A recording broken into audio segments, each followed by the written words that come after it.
Hello, welcome to Shastra Engineering. This is my channel where I try to teach 3D modeling, 2D sketching, primarily on CREO Parametric or basically any other CAD package that I can get my hands on. So if you're new here, welcome. If you're a regular subscriber, welcome back to you as well. Moving to the modeling part, with this video, I thought, because previously, if you've seen my videos, I've been designing some random parts based on what drawing I have available to me. But in this video, I thought maybe I can, take it up a notch and try to create like an assembly, um, like create different, parts and assemble them together. Like it's sort of like a short course. I'll try to get into more details on the part modeling part as well, and so that you can get a better grasp of the CREO Parametric program or package.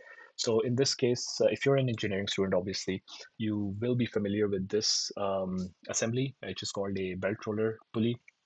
If you're in your first year, you will be doing some sort of CAD modeling with this one as well and assembling it together. So it will be helpful for you, this short course. So yeah, in this video, we will be making all these parts, and then in the end, not in this video, in this short course, I will be making one part in each video, and in the end, we will be assembling all them together to create this part. So yeah, before we move on, I'd highly appreciate if you could subscribe to this channel and so that you can keep updated on these videos. So I will be uploading this video after every other day. So yeah, make sure to keep coming back and so that you can understand this better. So moving to CREO Parametric. So this is once you open the package, software package, you will see this video. So before you move on, you'd like to select a working directory, which is over here. This is so that all your parts are saved in one directory. So I've already have mine over here, but if you want, you can choose any location you want, and then you can start creating it. So we will create a new part.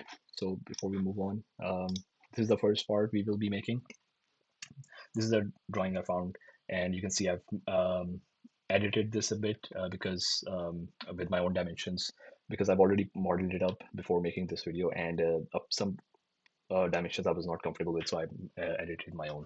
I will be uploading this in the description as well, so you can model it as well as practice. So we will be making this one. It's called a belt roller support or base. Oh, where did my mouse go? Yeah. So we will select this new button, and we will select the part modeling, and you will name it as base or whatever you want, but I will go with base. Press enter or OK, and now I will turn all of these on. So yeah, so the first thing you will see are these planes, which are perpendicular to each other, as you can see. So what I'll do is I'll select the front plane, which is this one, and press sketch so that I can enter the sketching mode. And then I will press this sketch view so that we can enter this. Okay, before we move on, I will exit the sketching mode. It's very important because when you're in your assembly mode, you will need to know which units you're using. So I will go with, I need to make sure my correct units are selected over here. So you can see it's inch, pound, and seconds, which is CREO Parametric default. You don't want that. I usually work with millimeters. So over here, so you can click set.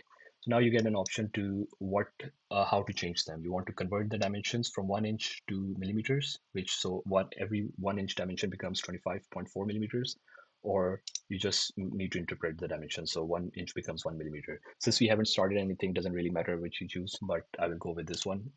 So that 1 inch becomes 1 millimeter. Press OK. Goes. This is useful.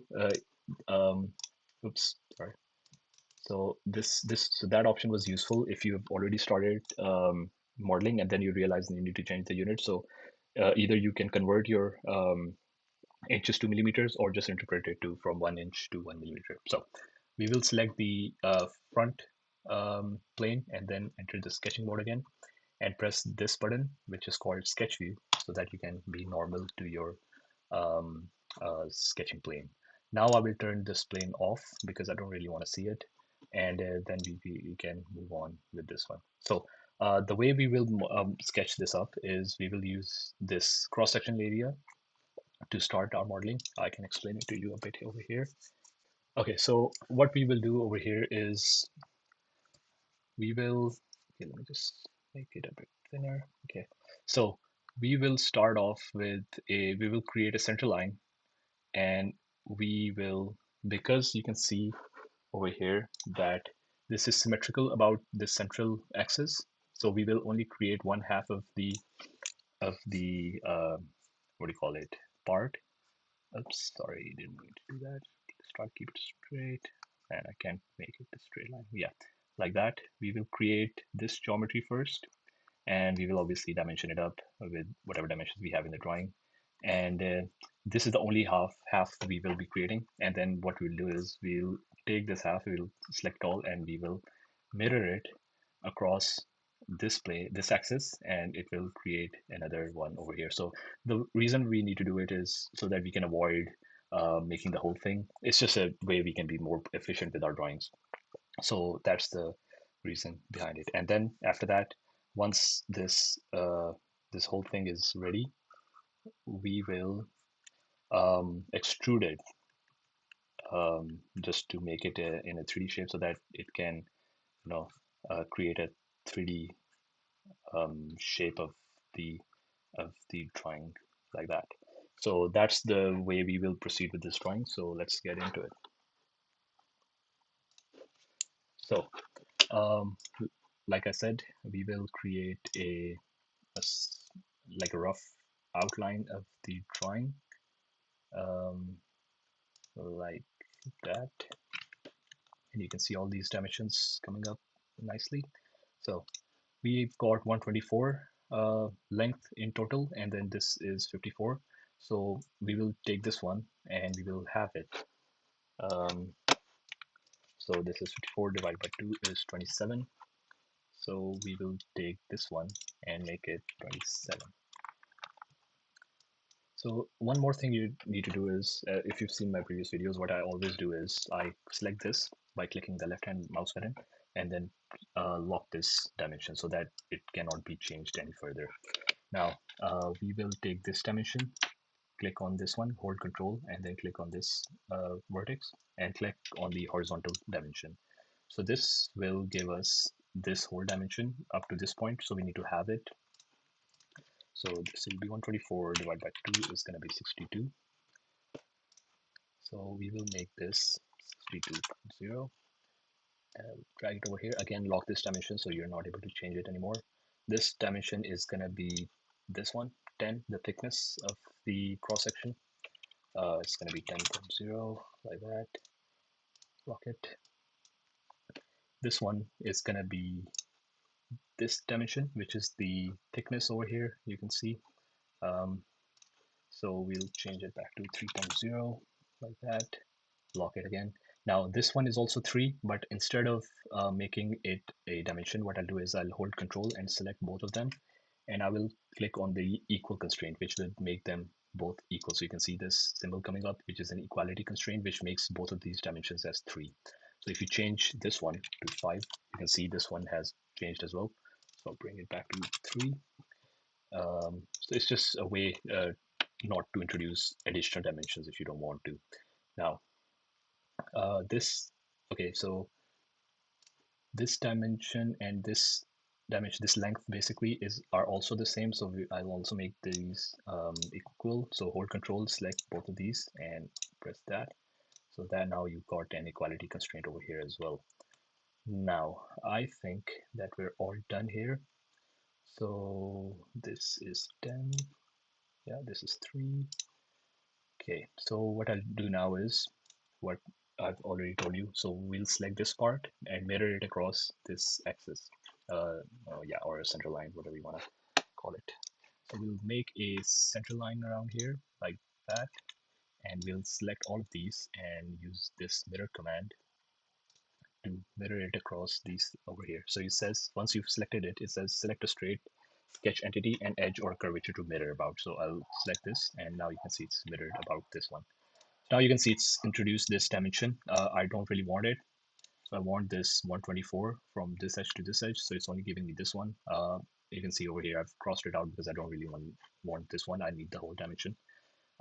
So going back, I'll select this vertex, and select the horizontal one. You can see it's already 24, so I'll select it and bring it back over here and lock it. Now, so it's all the dimensions are locked and they're based on what we have. So if you try and drag any of them, You can see it's not moving, which means all the dimensions are locked in place. These symbols are the constraints that are, you can see. Uh, I don't really want to see them. So if you go over here and uncheck this one, constraint display, it removes them over. You can also hide the dimensions, but it's better to just keep it on so you can see what the dimensions are. Now press OK. So the next thing would be, like I mentioned, we will extrude it in this direction based on the thickness. What we will do now is, so it's already selected, we will use the extrude command and extrude it. So you can extrude either direction, doesn't really matter, by clicking on this arrow, or over here you can change the direction of its extrude. Um, what I'll do is I'll turn the shading with edges so we can see the edges as well. So the extrusion would be, distance would be, you cannot see over here, but you should be able to copy the, be able to, in the next one, we can see the length, this length is 72, so we kind of want to match it up. I don't know why the previous drawing didn't have it, so we will continue with this 72 extrusion as well. So going back over here, we'll select 72.0 and press OK. So now you can see we've got this nice little extruded part over here. It's still not ready. You can see over here you've got these rounded edges, so we will make those first. These rounded edges have a radius of 12 millimeters. So to do that, we will go over here on the round option. It creates some rounded edges over here. So we'll select that. You can see you got these set options. So what we need to do now is I'll hold control and we'll select all these individual edges over here. I turn it around, hold control, select all these edges. So you can see it's taken all these edges over here, and we can either change the radius from here or over here. The edge radius was 12.0. Press control, press enter, and you can see now it's created those nice little rounded edges. Press OK if you're happy. Yeah. Now the only thing left now is these holes that we have. So what I'll do is I'll only make one hole, and we'll use the okay, I'll just explain to you over here. So oops, where it go? Yeah. So what I'll do now is, here's my pen, there it is. So we've got this, oops. So we've got this part here from the top. And what I'll do is I'll create one hole with, and reference it from this direction and this direction. We already have these measurements. And then I'll add a radius or diameter to the hole, and that's the only hole I'll be making. And then I'll use a pattern command to create a hole in this direction and two holes in this direction as well. So they will be automatically created using the pattern command. So the pattern command I'll use is to make it more efficient instead of making all these holes individually. So you'll see what I mean in a bit. So I'll select this surface, and I'll go over here for a hole command, and I'll make it so that you can see it from the top. You can see you've got these two symbols or icons. What they do is they are used to what do you call it, dimension it. So I'll drag it to this side first so that it can reference from this side initially, and then from here as well. So now you can see these are the dimensions that it will be referenced as well. So you can see it's changing. So these dimensions are 12 from this end and 12 from this end. So I'll change these to 12.0 and 12.0. Now we've got the diameter, which is also 12 in diameter. So it's already 12, so I have to just change it in case it was like rounded up. Yep, that's all done. And now we've got this depth you can see over here. You can leave it like whatever you want, but it's more professional if you just go over here and do reference. And what it means is specify the reference for depth of side one. So by reference, I mean you select the surface, so it creates a hole all the way down to the surface, which is a through hole. So now we've got it all dimensioned up. I'll press OK, and now it's created a nice little hole for us. Now, what I'll do is I'll select this hole and it will create this dialog box. Just left clicking it and it will pop up. And over here you'll see a pattern command. So what pattern command does is with this one, I'll copy this hole along this side, and this side, and it will create three more holes, like literally just a copy of these. So I'll go over here and I'll select the direction option, direction type, and you can see it says the first direction. So in the first direction would be in this side. So I'll select this edge. It will create a direction in along this edge. And the second direction, I'll click over here. It will be along this edge. So you can see the the directions are pointing in the opposite ends. I need it to be in this side and this side. So you can either you can go over here and switch it to this side and to this side as well. Now, um, so you've got two members each. I need one and two over here, and I need one over here as well, one and two. And the spacing would be in the first direction. The spacing is, we can change it from here. If you go to the drawing, you can see the spacing in this direction is 100, and in this direction it would be, we will just see it from here, is 48, because we need to match these holes for the bracket, which I will be creating in the next video. So 100 in this direction and 48 in this direction. So the first direction is 100. So you can see it's pointing, positioning the hole, and in this direction it's going to be 48, like that. And if you press OK, it creates four holes like our drawing, like that. Okay, so that's all for the base part that we've created.